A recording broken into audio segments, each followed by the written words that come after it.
the boy from the war. The wind howled through the broken windows of the Calaver Hotel in Zadar, its rusted frame now a shelter for the displaced. In one of its dim corners, a boy no taller than a fire hydrant juggled a worn-out ball, each touch a small defiance against a world crumbling around him. His name was Luka Modrić.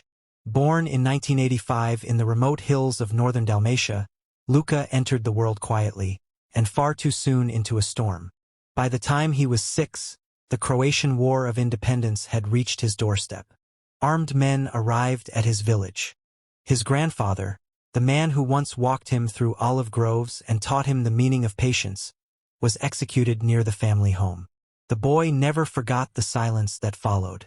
Forced to flee, the Modrić family found fragile refuge in a coastal hotel turned refugee shelter. The rooms were overcrowded, the nights cold, and meals uncertain. But Luka had something few others did, an obsession. Not with revenge but with a ball. A plastic one, battered and losing air, yet sacred in his tiny hands. Each morning, as others waited in line for bread, Luka practiced. The parking lot became his field, stray bricks his goalposts. He mimicked the movements of players he'd only heard about, their images burned into his mind from old magazines. His legs were thin, his body frail, but his focus was fierce.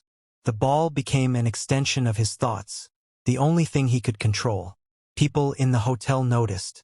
"That Modrić boy," they'd say, watching him dribble between scattered debris. "He doesn't play football. He breathes it." Yet the world outside didn't care. Bombs fell nearby. Electricity blinked like uncertain hope.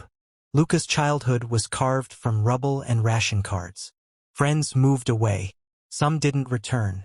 But he remained, quiet, watchful, and always in motion.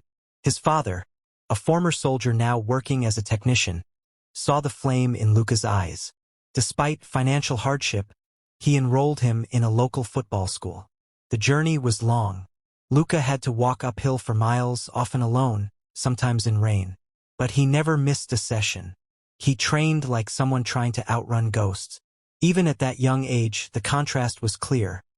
While war demanded destruction, Luka's answer was creation. One touch, one pass, one dream at a time. By the time he turned 10, scouts took notice. His size raised doubts, but his intelligence on the ball silenced whispers.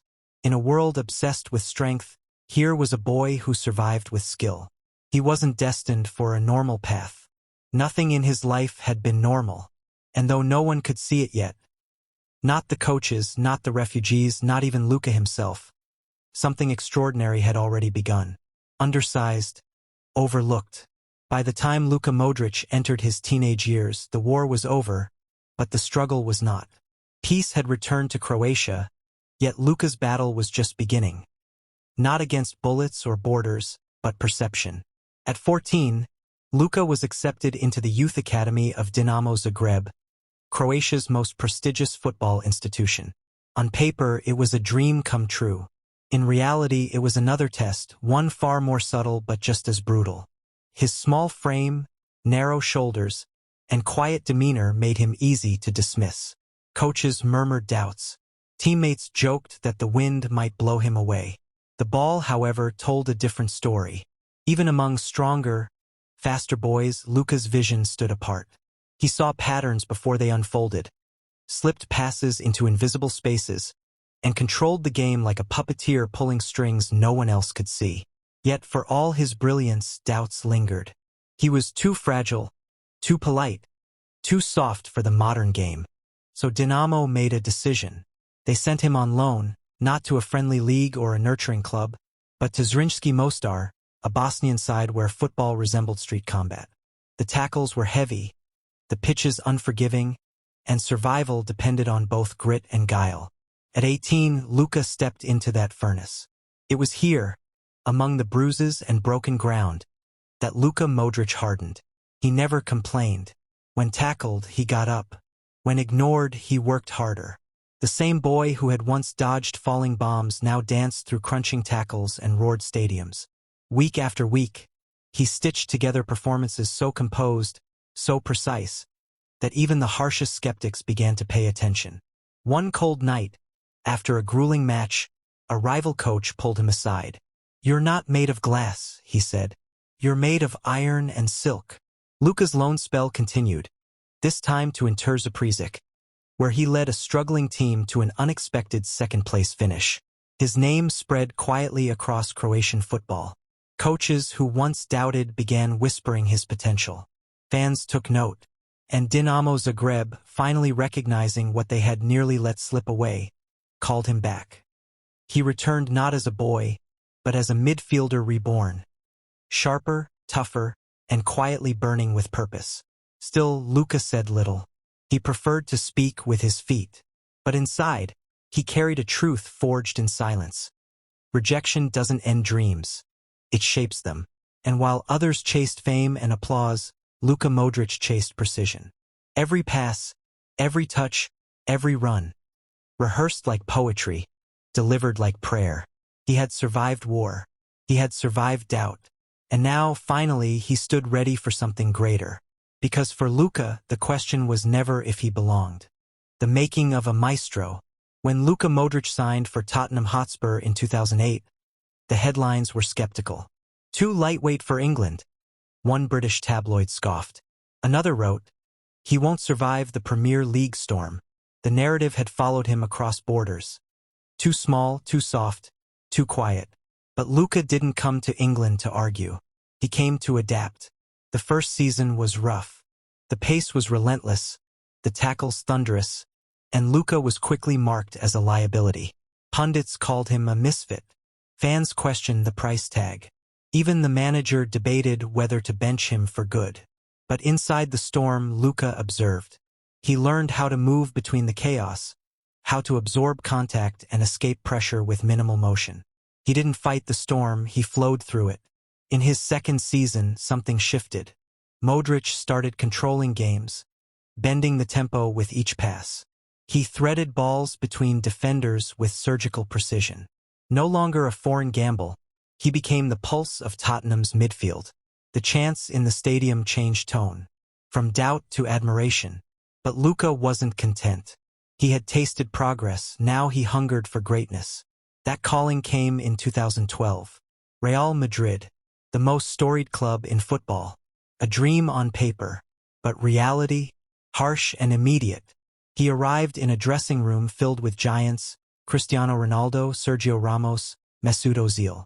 Expectations were colossal. And the media? Unforgiving. Spanish newspaper Marca ran a brutal headline. Worst signing of the season. Once again, Luka was alone in a crowd. Once again, he responded the only way he knew how, with work. Every training session was a statement. Every touch, every sprint, a whisper to those watching. I belong here. Took time. A full season of adjustments, of sitting on the bench, of proving himself all over again. But slowly, something changed. Teammates began to trust him. Coaches started to build around him. The crowd at the Santiago Bernabéu stopped doubting and started applauding. By his second year, Modrić was no longer the outsider. He was the architect, the quiet genius orchestrating the world's loudest club. His passes split defenses like riddles. His awareness turned pressure into poetry. And when Real Madrid began their historic Champions League run, it was Luka at the heart of it all. But this was not the final chapter. Because while Luka had conquered London and Madrid, a deeper calling stirred within him, one tied not to clubs, but to country. A team that had never truly won. A jersey soaked in the struggles of a small, proud nation. The chance to carry Croatia, not just into a tournament, but into history. Luka Modrić had proven himself to the world. Heart of Croatia. Summer 2018. Russia. The World Cup had arrived, and with it, a final chance for Luka Modrić to etch his story into football's highest script. He wasn't the tallest. He wasn't the fastest. But as he led Croatia onto the world stage, one thing was clear. This team moved to the rhythm of his heart. Croatia wasn't expected to go far. A nation of just over 4 million, still scarred from the wars of the 1990s, they were seen as underdogs. But Luka didn't care for predictions. He had grown up in shadows. He knew how to find light. From the opening match, he was electric. gliding between defenders, commanding possession, creating chances where none seemed possible. Croatia swept through their group. Then came Denmark, Russia, England, each game a battle. Each minute Luka ran not just with stamina but with soul. He covered more ground than any player in the tournament, his legs powered by memory and mission. In the semi-final against England, Croatia fell behind early. Whispers of collapse began. But Luka rallied them, not with speeches but with his movement. He slowed the tempo, calmed the nerves, ignited belief. Croatia equalized. Then, in extra time, they struck again. They had reached the final. For the first time in history, the checkered red and white of Croatia stood one match away from